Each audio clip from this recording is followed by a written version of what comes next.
नमस्कार दोस्तों, मैं आपके अपने चैनल पर आपका टीचर एजुकेशन पे आपका स्वागत करती हूँ। आज का जो टॉपिक है वो है क्रियात्मक अनुसंधान के सोपान यानी स्टेप्स ऑफ एक्शन। यहाँ पे ऑफ होगा स्टेप ऑफ एक्शन रिसर्च, यानी कौन कौन से स्टेप्स होते हैं किसी भी एक्शन रिसर्च में। इससे भी पहले मैंने कुछ वीडियो बनाया है, अगर आपने नहीं देखा तो प्लीज़ विजिट करके आप वो देख लीजिए, क्योंकि ये पूरा अगर आपको नहीं समझ में आएगा जब तक वो वीडियो नहीं देखिएगा। ये जैसे कि एक्शन रिसर्च होते क्या है, रिसर्च क्यों क्या होते हैं, इस तरह का ये वीडियो बनाया गया छोटा छोटा।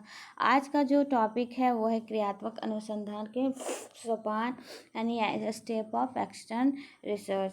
तो जो फर्स्ट है आपका वो है क्रियात्मक अनुसंधान के कुछ निश्चित सोपान हैं, अतः इसके हेतु क्रियात्मक अनुसंधानकर्ता को निम्न सोपानों का अनुसरण करना होता है। यानी कि जब कोई अनुसंधानकर्ता व्यक्ति अनुसंधान रिसर्च करेगा तो उसके कुछ स्टेप होंगे और उस स्टेप को फॉलो करना बहुत ही इम्पोर्टेंट होगा। अगर वो फॉलो नहीं करेगा तो वो क्या है, रिसर्च को कंप्लीट नहीं कर सकता। तो उसी स्टेप्स के बारे में आज हम लोग देखेंगे। तो पहला है प्रस्तावना यानी इंट्रो। इस सोपान में यह विवरण दिया जाता है कि किस प्रकार से शिक्षक के सम्मुख कोई समस्या उत्पन्न हुई है। साथ ही यह भी स्पष्ट किया जाता है कि अनुसंधानकर्ता शिक्षक, निरीक्षक या प्रबंधन आदि किस प्रकार से उस समस्या पर कार्य करेगा। अतः इस सोपान में जिस समस्या पर शोध किया जाता है उसका संक्षिप्त विवरण दिया जाता है। देखिए क्या लिखा है, प्रस्तावना है। सबसे फर्स्ट जो स्टेप होगा प्रस्तावना होगा।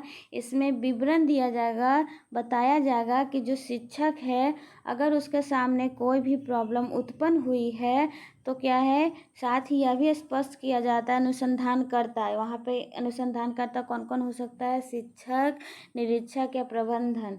तो किस प्रकार से उस समस्या पर ये प्रस्तावना में टीचर के सामने कोई भी समस्या को क्या होता है, समस्या जब उत्पन्न होता है तो उसमें यह भी स्पष्ट किया जाता है कि किस प्रकार से उस समस्या पर वो कार्य करेगा, चाहे तो वो शिक्षक होगा, निरीक्षक होगा या प्रबंधन होगा। अतः इस सोपान में जिस समस्या पर शोध किया जाता है उसका संक्षिप्त विवरण दिया जाता है। यानी कि इस स्टेप में जिस समस्या पर शोध रिसर्च करना होगा उसका क्या है, संक्षिप्त विवरण दिया जाता है। ये था आपका पहला पॉइंट। प्रस्तावना में क्या था, जैसे कि जो भी समस्या उत्पन्न हुई है उसके बारे में उल्लेख होगा, साथ में उस समस्या के बारे में कैसे कार्य करेगा उसके बारे में भी इंट्रोडक्शन उसमें लिखा हुआ होगा। सेकंड है आपका, यहाँ पे आपका सेकंड है समस्या। यानी कि इस सोपान इसमें क्या है, इस सोपान में जिस समस्या पर क्रियात्मक अनुसंधान करना है उसे स्पष्ट शब्दों में लिखा जाता है। यानी कि जो सेकंड आपका होगा क्या होगा, समस्या। यानी कि सेकंड में समस्या में जिस पे जो भी समस्या है उस पे क्रियात्मक अनुसंधान करना है तो उस पे क्या है, उसको स्पष्ट शब्दों में क्लियर वर्ड्स में लिखा होता है कि हमें किस समस्या को सॉल्व करने हैं। अब आपका है थर्ड, समस्या का परिभाषीकरण में समितिकरण। यानी ये क्या है, क्या है समस्या उसके बारे में होगा। इसमें वास्तविक समस्या, यह रूमिया नहीं समस्या है। इसमें वास्तविक समस्या क्या है, इसका क्या अर्थ है, इस पर संबंधित में प्रकाश डाला जाता है। यानी कि जो थर्ड है समस्याओं का परिभाषीकरण में समितिकरण, उसमें क्या लिखा होगा, इसमें लिखा होगा कि किसी भी आखिर में समस्या आखिर है क्या, उसका क्या अर्थ है तथा उससे संबंधित प्रकाश डाला जाता है। यानी कि और साथ ही समस्या का व्यापक रूप होता है या आवश्यक हो जाता है कि समस्या।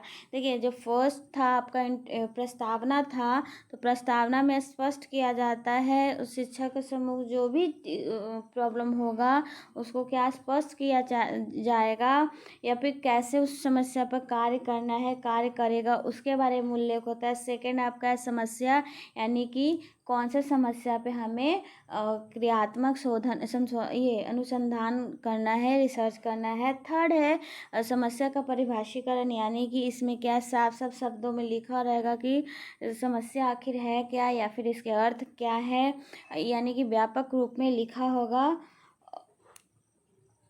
यह आवश्यक हो जाता स्पष्ट स्पष्ट रूप से विश्लेषित करके स्पष्ट रूप से परिभाषित कर लिया जाए, यानी कि जो थर्ड स्टेप होगा वो क्या है, समस्या को स्पष्ट रूप से लिखकर परिभाषित कर लिया जाता है।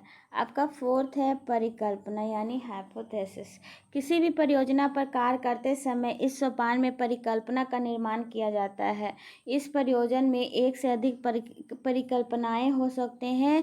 परियोजना समाप्त हो जाने पर परिकल्पना को सत्य या असत्य घोषित किया जाता है, यानी कि फोर्थ आपका हाइपोथेसिस होगा। जब भी कोई भी समस्या होगा उस पर क्या है, बहुत सारे परिकल्पना को निर्माण किया जाएगा, और जब परियोजना खत्म हो जाएगा वो क्या है, जो हाइपोथेसिस हम लोगों ने निकाला वो सत्य असत्य घोषित कर दिया जाएगा। फिफ्थ है शोध सामग्री।